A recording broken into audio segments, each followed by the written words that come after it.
Hey, what's going on, guys? Welcome back. This is part 2 of my 3dsMAX to KeyShot tutorial, and as we left off, I have my car ready, different materials applied.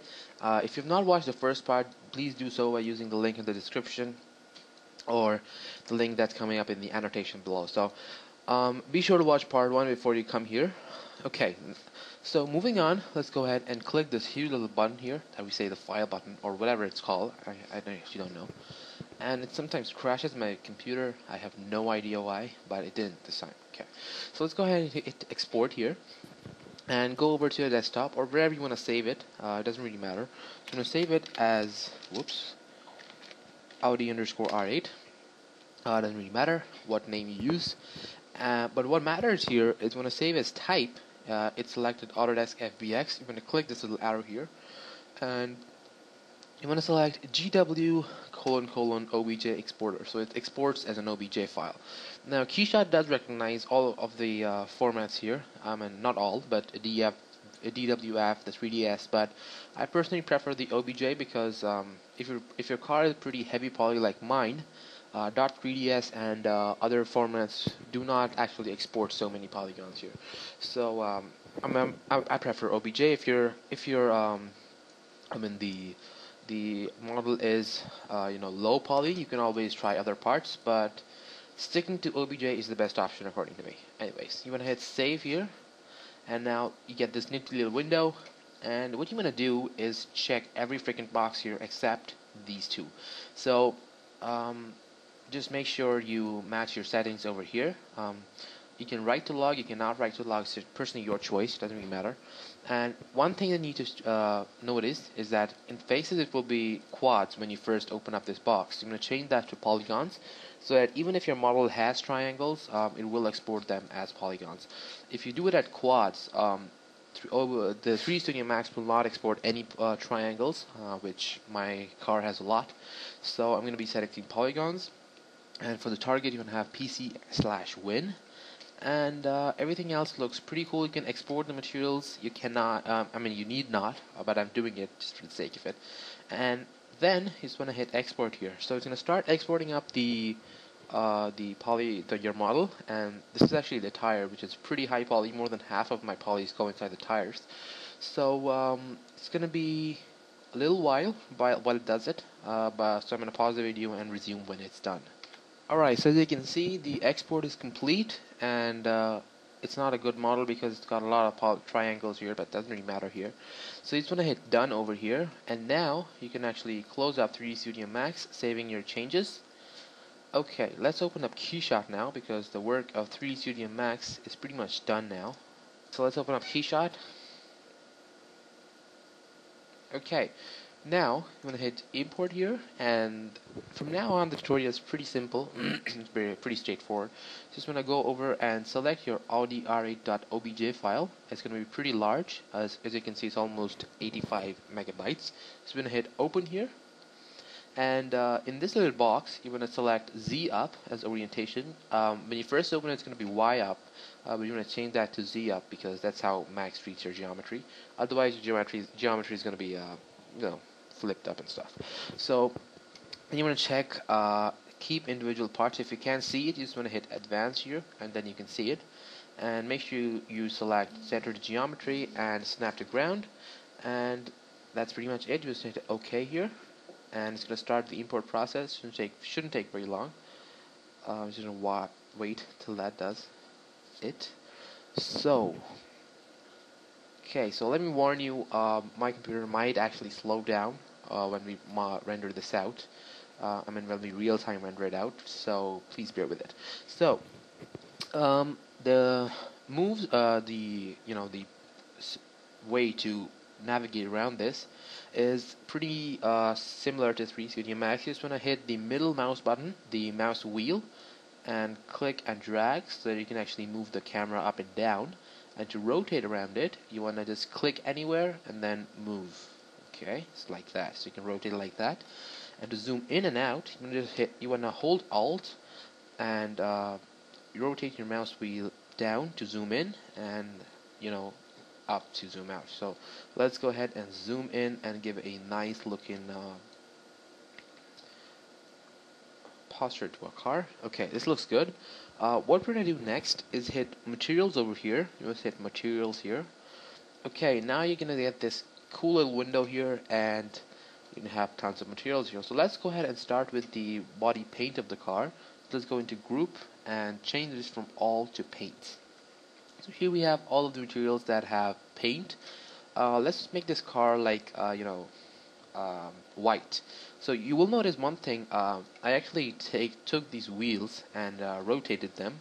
That makes the car look a lot more dynamic. I mean, if it was straight. So that is a good tip for you guys. So I'm gonna take the white paint material, and what I can do actually before applying the material is click and hold on the hood. That just previews it. If I take it away, it's going to be blue again, and then when I release the mouse, it actually applies the material to it.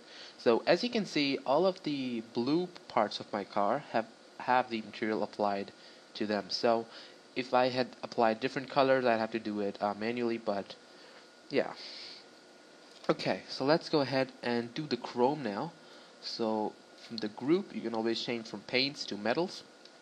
And here we have the chrome material. You can actually choose steel or whatever, but I'm going to prefer chrome. So let's go ahead and apply it to this part, to the outer casing. And we can always double check to see if it was applied all of the time. And as you can see, it's rendering it out in real time. So it progressively betters the quality, so it matches up better. So let's go ahead and zoom in. And as you can see, the exhaust pipes are all chrome now. Even the bolts here are chrome. I'm just going to give it some time to render out. It's pretty much the same as VRT, pretty much. So let's zoom out and rotate. So we get to this position. Okay. Now let's go inside of light. Before that, let's go into glass and apply a clear single-sided glass to our glass here, of course. That looks very dull, but when we apply the lights inside, it's going to look cool. So let's go ahead and right-click this part and click Hide Part. So what that does is hides the part. For example, if you didn't check that keep individual parts, you won't be able to do this because it will just hide the entire car when you do that. So let's go ahead from Group and select let's select dark tint and apply it to this part of my car, just like that. That's what I wanted. And then let's change this from glass to light and select white light. Let's go ahead and apply this over here. It might be just a bit difficult before it starts to render it out. So I'm just holding down the mouse, it's not yet applied, and when I get the right position, I'm going to hold the mouse over. So as you can see, it's lighting up now. One more thing that we need to do is go into glass and actually go inside of precious metals, or just looking for something for this indicator. So we can actually go inside of all and browse through everything. The sunfire looks good. Let's go ahead and apply it. Okay, there. And if you see my renderings, I actually have a rendering over here. If we can open it up. Okay, so that's what my car is going to look like after I apply all the materials over it. So I'm just going to close that for now. Okay, so let's go ahead to materials again. And let's do the rim now, the rim here. So I'm going to be selecting rubber and applying it to the wheels of the car. And then I'm going to look for material that is going to look good on the wheels. So we could use something like textured black. But that makes the wheel look very dull, so I'm just going to try this one. Let's leave it to that for now. And what I'm going to do for the disc here is I'm going to apply the brushed metals kind of a surface over here. So I'm going to look for something similar. I think I'm going to stick with this one. Let's preview this. Okay, and that was pretty good. Let's go ahead and apply it.